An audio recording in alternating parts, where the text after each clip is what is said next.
গ্রুপে জয়েন হয়ে নাও। এই ভিডিওর ডেসক্রিপশন বক্সেও মূল্যায়ন হেল্প গ্রুপের লিংক দেওয়া থাকবে। তো এই চ্যাপ্টার থেকে আমাদের যে সকল প্রশ্নগুলো থাকবে সেই সকল প্রশ্ন এবং তার সমাধান তোমরা কিভাবে লিখবে সেটিও আমি এখন তোমাদেরকে বুঝিয়ে দেব। দেখো, চ্যাপ্টার 1 এর যে প্রশ্নটি আমাদের আসতে পারে সেটি হচ্ছে identify the simile from the following sentences. তোমাদেরকে বেশ কয়েকটি সেন্টেন্স দেওয়া হবে এবং বলা হবে এই সেন্টেন্সে যে সকল সিমিলিগুলো তোমরা খুঁজে পাও সেই সিমিলিগুলো তোমরা আইডেন্টিফাই করো বা শনাক্ত করো। দেখো, এখানে এ থেকে এই পর্যন্ত 5টি বাক্য দেওয়া রয়েছে, প্রতিটি বাক্যে সিমিলি দেওয়া রয়েছে। যেমন her smile was bright as the sun. আবার দেখো, বি নম্বর লেখা রয়েছে he was as busy as a. সিতে লেখা রয়েছে the night was a black as coal. ডিতে রয়েছে she sang like an angel. ইতে লেখা রয়েছে the water was as clear as crystal. তো এই যে বাক্যগুলো তোমরা দেখতে পাচ্ছ, প্রতিটি বাক্যে কিন্তু একটা না একটা সিমিলি রয়েছে। তোমাদেরকে কি করতে হবে, সেই সিমিলিগুলো খুঁজে বের করতে হবে। যেভাবে দেখো আমি অ্যান্সার লিখেছি, প্রথম বাক্যে যে সিমিলিটি রয়েছে সেটি হচ্ছে as bright as a sun. দ্বিতীয় বাক্যে যে সিমিলি রয়েছে সেটি হচ্ছে as busy as a bee. তো এই যে তোমরা সিমিলিগুলো দেখতে পাচ্ছ, ঠিক এভাবেই তোমরা উত্তর খুঁজে খুঁজে বের করবে। এরপরে দেখো আমরা দ্বিতীয় প্রশ্ন চলে যাই। সেখানে বলা রয়েছে কি, দেখো read the following poem and identify the rhyming pattern. আমরা আমাদের মূল বই থেকে একটি কবিতা পড়েছিলাম উইলিয়াম ওয়ার্ডসওয়ার্থের, যেটি ছিল I wandered lonely as a cloud. তো সেরকম একটি কবিতা এখানে লেখা রয়েছে। তোমাদেরকে কোনো কবিতা দেওয়া হবে এবং বলা হবে এই কবিতার রাইমিং প্যাটার্ন কি বা রাইমিং স্কিম কি সেটি লেখো। তো তোমরা জানো যে কিভাবে একটি কবিতার রাইমিং প্যাটার্ন খুঁজে বের করতে হয়। তোমরা তোমাদের মূল বইতে পড়েছো, আমিও এই বিষয়টির উপরে বিস্তারিত ক্লাস দিয়েছি। তো তোমাদেরকে যেই কবিতাটি দেওয়া হোক না কেন, কবিতাটি তোমরা খুব ভালোভাবে পড়বে। পড়ার পরে তোমরা সেটির যে রাইমিং প্যাটার্ন রয়েছে সেটি তোমরা খুঁজে বের করবে। দেখো, এই যে কবিতা, এই কবিতার রাইমিং প্যাটার্ন আমি অ্যান্সার লিখে দিয়েছি। তোমরা ঠিক একইভাবে তোমাদেরকে যেই কবিতা দেওয়া হবে, দেখো আমি এখানে যে কবিতাটি উল্লেখ করেছি ঠিক সেম কবিতাই যে তোমাদেরকে দেওয়া হবে বিষয়টা কিন্তু এমন না। তাই তোমরা কি করবে, বেশ কয়েকটি কবিতার উপরে ধারণা নিয়ে যাবে, অনুশীলন করবে, যাতে করে যে কোনো কবিতাই তোমাদেরকে দেওয়া হোক না কেন তার রাইমিং প্যাটার্ন তোমরা খুব সহজভাবে লিখতে পারো। এরপরে চলো আমরা পরবর্তী প্রশ্নে চলে যাই। পরবর্তী প্রশ্ন হচ্ছে 3 নম্বর প্রশ্ন, যেখানে বলা রয়েছে complete the sentences using similes word from the box below. দেখো, এখানে একটি বক্স রয়েছে এবং সেই বক্সে বেশ কিছু শব্দ দেওয়া রয়েছে। আমাদেরকে কি করতে হবে, এই যে বাক্যগুলো রয়েছে এই বাক্যগুলোতে আমাদেরকে এই শব্দগুলো বসাতে হবে। কিভাবে, দেখো লেখা রয়েছে অ্যাজ কোল্ড অ্যাজ। তো অ্যাজ কোল্ড অ্যাজ এর পরে কি বসতে পারে, অ্যাজ কোল্ড অ্যাজ এর পরে আমরা আইস বসাতে পারি। আবার অ্যাজ ব্রেভ অ্যাজ এর পরে আমরা বসাতে পারি লায়ন। তো ঠিক একইভাবে তোমরা প্রত্যেকটি বাক্যে যে সিমিলিগুলো বসবে সেই সিমিলিগুলো তোমরা উপরের ওই বক্স থেকে খুঁজে বের করে এনে লিখে দিবে। দেখো, আমি এখানে অ্যান্সারও লিখে দিয়েছি যাতে করে তোমাদের বুঝতে সুবিধা হয়। প্রতিটি প্রশ্নের উত্তরে আমি লেখার চেষ্টা করেছি। তো প্রথম অধ্যায় থেকে এই হচ্ছে মূলত আমাদের কাজ। এই কাজগুলো তোমরা খুব সহজভাবে করবে এবং খুব সুন্দরভাবে তোমরা এই বিষয়গুলোর উপরে প্রস্তুতি নেবে। আমি আশা করছি এই বিষয়গুলো তোমরা যদি পড়ে যাও তাহলে তোমাদের পরীক্ষার জন্য খুব ভালো কমন পাবে। তো আজকে আলোচনা করব চ্যাপ্টার 2 নিয়ে, যার নাম হচ্ছে দ্য বিচু ফেস্টিভ্যাল। এই অধ্যায় থেকে তোমাদের যে সকল গুরুত্বপূর্ণ প্রশ্নগুলো অর্ধবার্ষিকী মূল্যায়নে আসতে পারে তা আমি এখন তোমাদেরকে বুঝিয়ে দেওয়ার চেষ্টা করব। দেখো, প্রথম যে প্রশ্নটি সেখানে বলা রয়েছে write a paragraph on the Bihu festival. তোমাদেরকে বলা হতে পারে বিচু ফেস্টিভ্যাল এই বিষয়টির উপরে একটি প্যারাগ্রাফ লিখো। তো তোমরা তোমাদের মূল বই থেকে বিচু ফেস্টিভ্যালের উপরে যে প্যাসেজটি রয়েছে বা যে গল্পটি রয়েছে সেই গল্পটি তোমরা খুব ভালোভাবে পড়বে এবং সেই গল্পটি পড়লেই কিন্তু তোমরা এই যে বিচু ফেস্টিভ্যাল এটির উপরে একটি প্যারাগ্রাফ লিখতে পারবে। শুধু তাই নয়, কোর্স টিকায় কিন্তু আমি তোমাদেরকে এই বিষয়টির উপরে একটি প্যারাগ্রাফ লিখেও দেখিয়েছিলাম। তো তোমরা কিন্তু সেই ক্লাসটি দেখলেও বুঝতে পারবে যে কিভাবে এই বিষয়টির উপরে একটি প্যারাগ্রাফ লিখতে হয়। যাই হোক, 2 নম্বর বলা রয়েছে write a summary of the poem. দেখো, তোমরা এখানে একটি কবিতা দেখতে পাচ্ছ। এই কবিতাটির নাম হচ্ছে দ্য পাওয়ার অফ ট্রুথ। তো এই কবিতাটি কিন্তু তোমাদের মূল বইয়ে নেই, তোমাদের মূল বইয়ের বাইরে থেকে আমি এখানে একটি কবিতা দিয়ে দিয়েছি। তোমাদেরকে বলা হয়েছে যে এই কবিতাটি থেকে তোমরা সামারি লিখো বা এটার সেন্ট্রাল থিম কি সেটি তোমরা লিখো। তো তোমাদেরকে ঠিক এভাবে কোনো একটি কবিতা দেওয়া হতে পারে এবং বলা হতে পারে সেই কবিতার সেন্ট্রাল থিম বা সামারি লিখো। এখন সেই কবিতাটি তোমাদের মূল বই থেকে দেওয়া হতে পারে, আবার মূল বইয়ের বাইরে থেকেও যে কোনো একটি কবিতা দেওয়া হতে পারে। প্রথমে সেই কবিতাটি খুব ভালোভাবে পড়বে, কবিতাটি পড়ে বোঝার চেষ্টা করবে যে কবি এখানে মূলত কি বোঝাতে চেয়েছে বা কি বার্তা দিতে চেয়েছে। তারপরে সেখান থেকে বুঝে বুঝে তোমরা সেই কবিতার সেন্ট্রাল থিম বা সামারি লিখবে। এখন নির্দিষ্ট করে কিন্তু এটি বলা যায় না যে আসলে কোন কবিতাটি তোমাদেরকে সেন্ট্রাল থিম বা সামারি লিখতে দেওয়া হবে। তাই তোমরা বেশ কয়েকটি কবিতা পড়ে তার উপরে প্রস্তুতি নিয়ে তারপরেই পরীক্ষার হলে যাবে। তো এখানে দেখো যে কবিতাটি আমি নমুনা হিসেবে দিয়েছি সেই কবিতার সেন্ট্রাল থিম কেমন হতে পারে বা সামারি কেমন হতে পারে সেটিও আমি এখানে লিখে দিয়েছি অ্যান্সারে। তোমরা এটি দেখলে বুঝতে পারবে যে কিভাবে একটি কবিতার সেন্ট্রাল থিম বা সামারি লিখতে হয়। তো যাই হোক, আমরা পরবর্তী প্রশ্নে চলে যাই। সেখানে জানতে চাওয়া হয়েছে change the following sentences into indirect speech, অর্থাৎ এখানে কিছু বাক্য দেওয়া রয়েছে, এই বাক্যগুলোকে তোমাদেরকে কি করতে হবে, ইনডিরেক্ট স্পিচে পরিণত করতে হবে। এখানে বাক্যগুলো দেওয়া রয়েছে মূলত ডিরেক্ট স্পিচে, তোমরা সেগুলোকে ইনডিরেক্ট স্পিচে চেঞ্জ করবে। এটি হচ্ছে গ্রামাটিক্যাল কাজ। দেখো এখানে এই প্রশ্নগুলোর উত্তর আমি লিখে দিয়েছি, আমি চেষ্টা করেছি যে সকল উত্তরগুলো লেখা প্রয়োজন সেগুলো লিখে দিতে। তো তোমরা এখান থেকে উত্তরগুলো দেখে নাও যে এই প্রশ্নগুলোর উত্তর আমি ঠিক কিভাবে লিখলাম। এরপরে দেখো পরবর্তী যে প্রশ্ন, সেখানে 4 নম্বর বলা রয়েছে read the following text and match the words with their meanings. দেখো এখানে একটি টেক্সট দেওয়া রয়েছে, টেক্সটটি মূলত বইয়ের বাইরে থেকে দেওয়া রয়েছে। এখন তোমাদেরকে মূল বই থেকেও দেওয়া হতে পারে, আবার মূল বইয়ের বাইরে থেকেও দেওয়া হতে পারে। তো এরকম একটি টেক্সট দেওয়া রয়েছে এবং বলা হয়েছে এই টেক্সটে যে সকল শব্দগুলো রয়েছে সেই সকল শব্দগুলো বাম পাশে রয়েছে, এই শব্দের মিনিংগুলো ডান পাশে রয়েছে, তবে সেটি একটু এলোমেলোভাবে সাজানো রয়েছে। তো তোমাদেরকে কি করতে হবে, এই শব্দগুলোর মিনিং কোনটি, সঠিক মিনিং তোমাদেরকে খুঁজে এখান থেকে বের করে সামনাসামনি লিখতে হবে। তো তোমরা ঠিক এভাবেই মূলত এই কাজটি করবে। আবার বলে রাখছি, এখানে যে টেক্সটটি দেওয়া রয়েছে সেটি মূল বইয়ের বাইরে থেকে নমুনা হিসেবে আমি দিয়েছি, তবে তোমাদের মূল বই থেকেও দেওয়া হতে পারে, আবার মূল বইয়ের বাইরে থেকেও দেওয়া হতে পারে। যেখান থেকে দেওয়া হোক না কেন, তোমরা শব্দগুলো পড়বে, পড়ে অর্থ বোঝার চেষ্টা করবে, তাহলেই কিন্তু তোমরা এর ইংলিশ মিনিংটি সামনে থেকে মেলাতে পারবে। তো যাই হোক, দেখো এই যে ছকটি, এই ছকের সমাধানও কিন্তু আমি লিখে দিয়েছি। দেখো এখানে আমি এই ওয়েলদি মানে কি, হসপিটালিটি মানে কি, গ্র্যান্ড, ডিসপেয়ার, ডিভাস্টেটেড, এই যে শব্দগুলোর মিনিং কি সেগুলো কিন্তু আমি সামনাসামনি লিখে দিয়েছি। তো দেখো এভাবেই মূলত আমি তোমাদের দ্বিতীয় অধ্যায়ের যে কাজগুলো রয়েছে সেই কাজগুলো করে দেখালাম। আমি এখান থেকে তোমাদেরকে বুঝিয়ে দিয়েছি যে দ্বিতীয় অধ্যায় দ্য বিজি ফেস্টিভ্যাল, এই অধ্যায় থেকে কি কি প্রশ্ন তোমাদের অর্ধবার্ষিকী মূল্যায়নের জন্য করা হতে পারে। আমি বেশ কিছু নমুনা প্রশ্ন শেয়ার করেছি, এই প্রশ্নগুলো খুবই গুরুত্বপূর্ণ। আমি আশা করব তোমরা এই প্রশ্নগুলোর উপরে খুব ভালো প্রস্তুতি নেবে এবং তারপরে পরীক্ষার হলে যাবে। তো এই অধ্যায় থেকে তোমাদের ষান্মাসিক সামষ্টিক মূল্যায়নে যে সকল প্রশ্নের উপরে প্রস্তুতি নেওয়া প্রয়োজন সেই প্রশ্নগুলো আমি তোমাদেরকে বুঝিয়ে দেব এবং একই সাথে সেই প্রশ্নের উত্তর তোমরা কিভাবে লিখবে তাও আমি তোমাদেরকে দেখিয়ে দেব। তো চলো আমরা শুরু করি। আমাদের চ্যাপ্টারের নাম হচ্ছে ল্যাঙ্গুয়েজ অ্যান্ড পাওয়ার। এই অধ্যায় থেকে তোমরা যে সকল প্রশ্নগুলো পড়বে সেগুলো হচ্ছে প্রথমত, what does instrumental power refers to, অর্থাৎ ইনস্ট্রুমেন্টাল পাওয়ার বলতে কি বোঝায়। 2 নম্বর লেখা রয়েছে who holds instrumental power in our society, আমাদের সমাজে ইনস্ট্রুমেন্টাল পাওয়ার কে ধারণ করে। 3 নম্বর লেখা রয়েছে read some language features of a person who holds better social position, যে সকল ব্যক্তিরা ভালো সামাজিক অবস্থান ধারণ করে তাদের কিছু ভাষাগত বৈশিষ্ট্য তার লিস্ট করো। এরপর 4 নম্বর লেখা রয়েছে list some language feature of a person who hold relatively lower social position, অর্থাৎ ওই সকল ব্যক্তি যারা মূলত কিছুটা নিচু স্তরে বসবাস করে বা নিচু স্তরে অবস্থান করে তাদের ভাষাগত যে সকল ফিচার বা বৈশিষ্ট্যগুলো রয়েছে সেগুলো তুমি লিস্ট করবে। 5 বলা রয়েছে why does people respect and listen to those with instrumental power, কেন মানুষেরা ওই সকল ব্যক্তিদেরকে রেসপেক্ট বা সম্মান করে অথবা তাদের কথা শোনে যে সকল ব্যক্তিদের রয়েছে ইনস্ট্রুমেন্টাল পাওয়ার। এই প্রশ্নের উত্তর তোমরা লিখবে। এরপরে দেখো 6 নম্বরে বলা রয়েছে why do teachers, parents, seniors and officials have in common regarding their social position।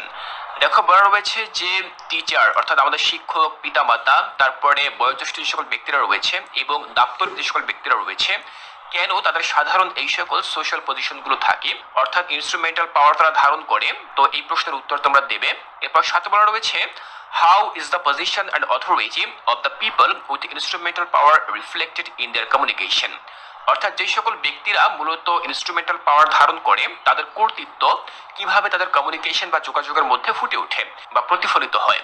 তো শিক্ষার্থীরা খেয়াল করো, এই যে 7টি প্রশ্ন আমি তোমাদের সাথে আলোচনা করলাম, এই 7টি প্রশ্ন মূলত ইনস্ট্রুমেন্টাল পাওয়ার এই বিষয়টির উপরে করা হয়েছে। তোমরা ইনস্ট্রুমেন্টাল পাওয়ার খুব ভালোভাবে পড়ে যাবে, বুঝবে যে ইনস্ট্রুমেন্টাল পাওয়ার কি, এটি কিভাবে কাজ করে, তাহলে কিন্তু এই প্রশ্নের উত্তরগুলো সহজভাবে দিতে পারবে। তো যাই হোক, প্রতিটি প্রশ্নের উত্তর কিন্তু আমি দেখো এখানে আবার লিখে রেখেছি, তোমরা মিলিয়ে মিলিয়ে এই প্রশ্নগুলোর উত্তর এখান থেকে সংগ্রহ করবে।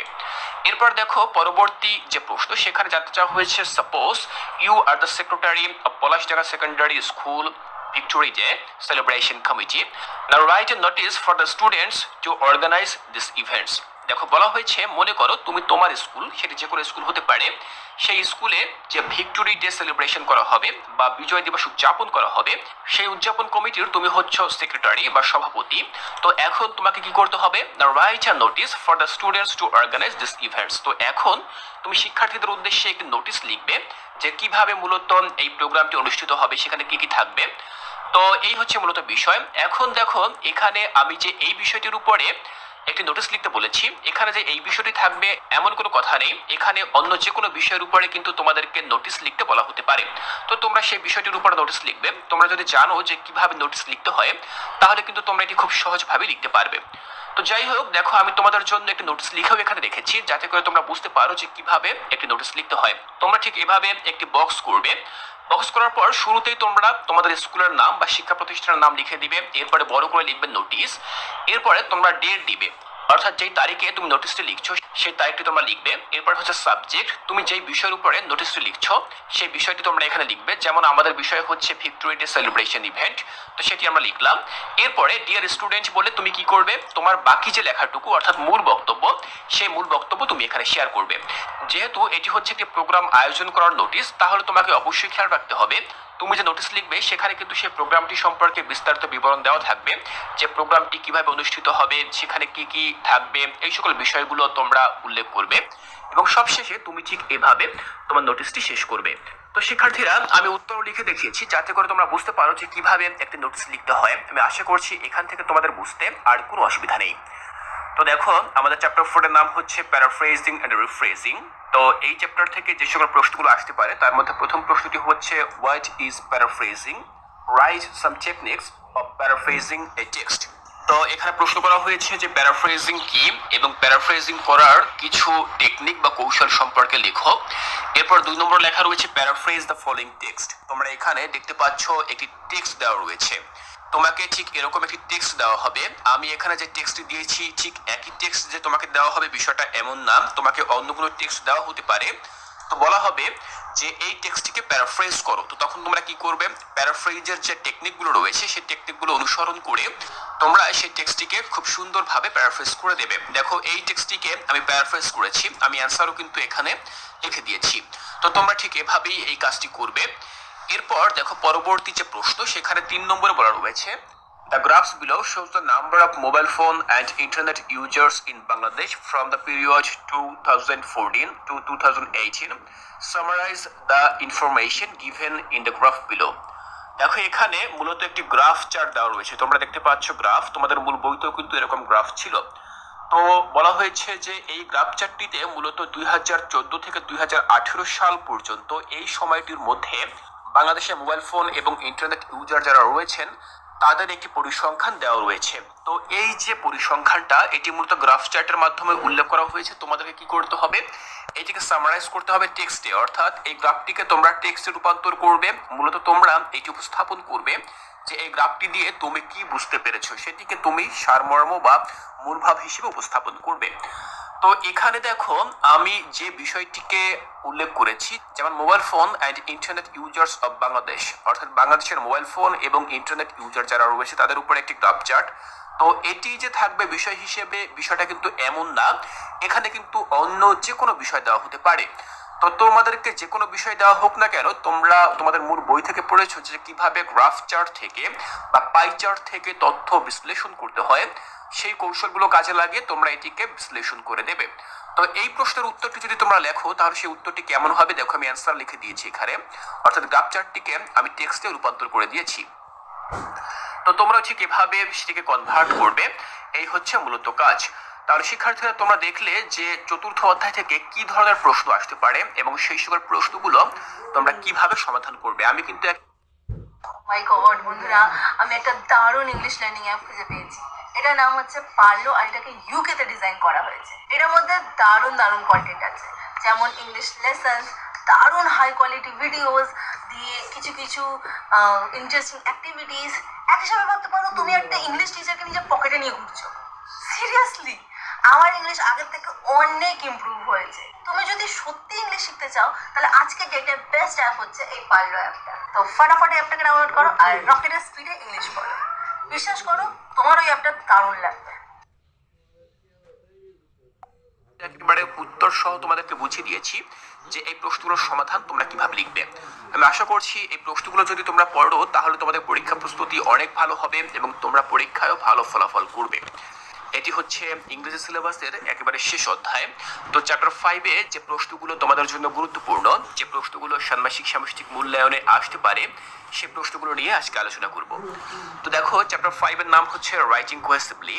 তো এখান থেকে যে প্রশ্নগুলোর আসার সম্ভাবনা অনেক বেশি এবং তোমাদের প্রস্তুতি নেওয়া প্রয়োজন, সেগুলো হচ্ছে দেখো, 1 নম্বরে, write a short note on an attractive place in your area that may be a place of tourist attraction.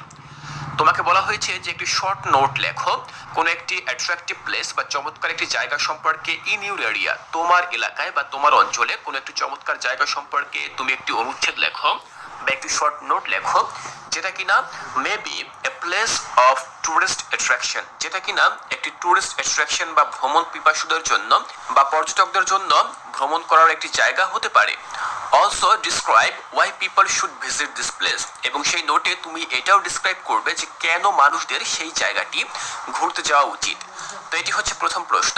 দ্বিতীয় প্রশ্ন হচ্ছে, what is cohesive device? Cohesive devices এগুলো মূলত কি?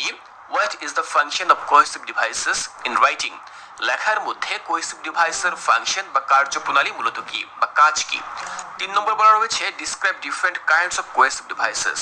বিভিন্ন প্রকার যে কোহেসিভ ডিভাইসগুলো রয়েছে সেগুলো তোমাকে এখানে ডিসক্রাইব করতে বলা হয়েছে বা বর্ণনা করতে বলা হয়েছে। 4 লেখা রয়েছে, list some connectors which are used as cohesive devices. কিছু কোহেসিভ ডিভাইস লেখো যেগুলো মূলত কানেক্টর হিসেবে ইউজ করা হয়। এরপর দেখো, 5 নম্বরে একটি কাজ রয়েছে যেখানে বলা রয়েছে, fill in the blanks with appropriate cohesive devices from the list. এখানে তোমাকে বেশ কিছু শূন্যস্থান দেওয়া রয়েছে। দেখো, এ থেকে এফ পর্যন্ত এই যে শূন্যস্থানগুলো দেওয়া রয়েছে, এই শূন্যস্থানগুলো তোমাকে পূরণ করতে হবে বিভিন্ন কোহেসিভ ডিভাইস দিয়ে। এবং সেই কোহেসিভ ডিভাইসগুলো দেখো উপরে এখানে ক্লু আকার লেখা রয়েছে, অর্থাৎ ছকের মধ্যে ক্লু হিসেবে দেওয়া রয়েছে। তো তোমাদেরকে কি করতে হবে, এখান থেকে খুঁজে খুঁজে কোন বাক্যে কোন শূন্যস্থানে কোন কোহেসিভ ডিভাইসটি বসবে সেটি তোমাকে লিখতে হবে। তো তুমি যদি জানো যে কোহেসিভ ডিভাইস কিভাবে ব্যবহার করা হয়, কোন জায়গায় কোন কোহেসিভ ডিভাইস ব্যবহার করা হয়, এটি যদি তুমি ক্লিয়ারলি জানো তাহলে কিন্তু তুমি খুব সহজভাবেই এই যে শূন্যস্থানগুলো রয়েছে এগুলো পূরণ করতে পারবে। তাহলে শিক্ষার্থীরা, আমি আশা করছি এখানে যে প্রশ্নগুলো তোমাদের জন্য আমি উল্লেখ করেছি প্রতিটি প্রশ্ন তোমরা খুব সহজভাবে উত্তর দিতে পারবে। এখানে উল্লেখকৃত প্রতিটি প্রশ্নই তোমাদের অর্ধবার্ষিকী মূল্যায়নের জন্য খুবই গুরুত্বপূর্ণ।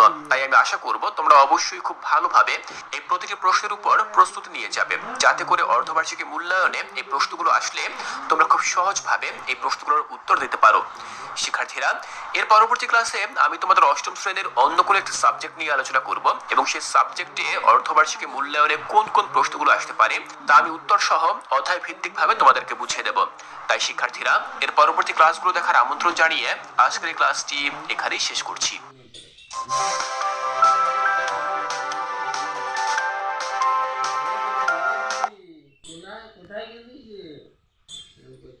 তোমাদের অর্ধবার্ষিকী মূল্যায়নের সকল সমাধান পাবে আমাদের মূল্যায়ন হেল্প গ্রুপে। তাই ফেসবুকে ক্লাস 6 to 9